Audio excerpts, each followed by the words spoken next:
Key yesterday, and you were talking about the power being back on. So where you are today, how is the power looking? Well, it's spotty. Power is on in different parts of Live Oak. We're about an hour north of Live Oak, kind of off of I-10.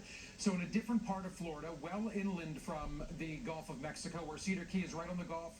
This is inland, so the impacts are different. Storm surge was not an issue here. Storm surge never got here. But wind was an issue, and there were hurricane gusts recorded all around Live Oak as the storm came through. What it did was bring down live oak trees and many others. You can see this home under the weight of the live oak that came down on it. Really pretty much in disrepair. Of course, structural issues for sure. The owner of the home allowed us to kind of peer in the front door. We're not going to go inside completely, but we can show you the inside. And FEMA is on their way here this morning to go through the home as best they can with this family to help them understand what next steps are. And part of that family, the leader of the family, we have Stephen O'Quinn here. Stephen, thank you for joining us on the Weather Channel.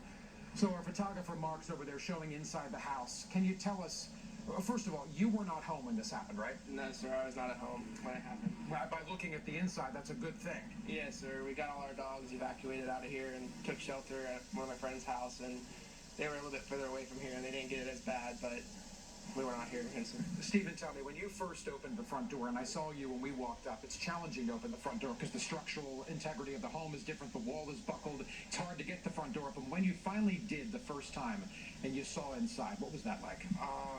It was heartbreak. It's what we call home. Me and my family, we don't have home now. I held my wife, and we called her family immediately and said our house was ruined. We've got water damage now from the rain that's been happening, and we don't know what to do.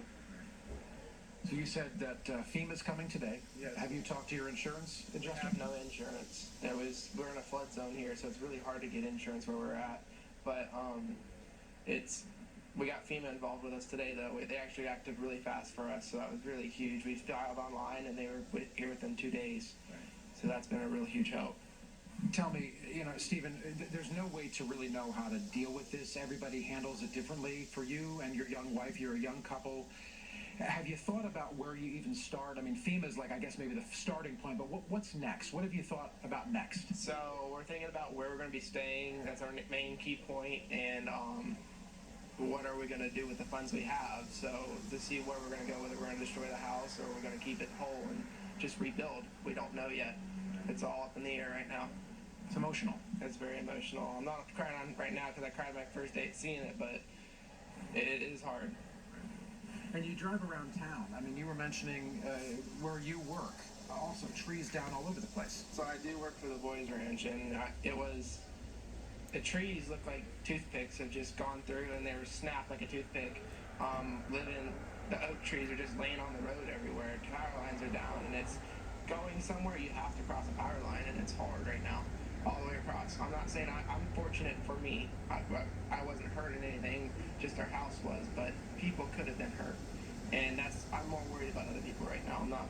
I get my situation's pretty not good, but I am worried about other people right now. It's a community, right? We're helping everyone we can. Whenever I can get my hands on extra MREs or something, or water, I take it to my wife's family. I try to get it to someone else so that they have it in case, because I have some at the house. I'm supplied right now, so if I need to get it to someone else, I can.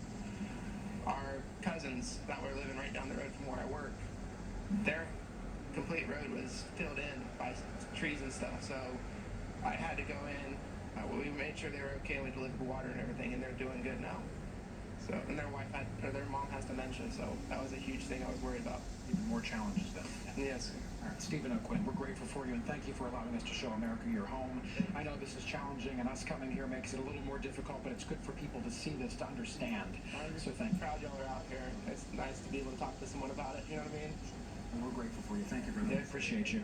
And again, also offering help today, President Joe Biden, First Lady Dr. Jill Biden, they will be here today to, again, regardless of political party or political ideology, when a president comes to town, it just highlights that the federal government in this country is behind this community to help them recover.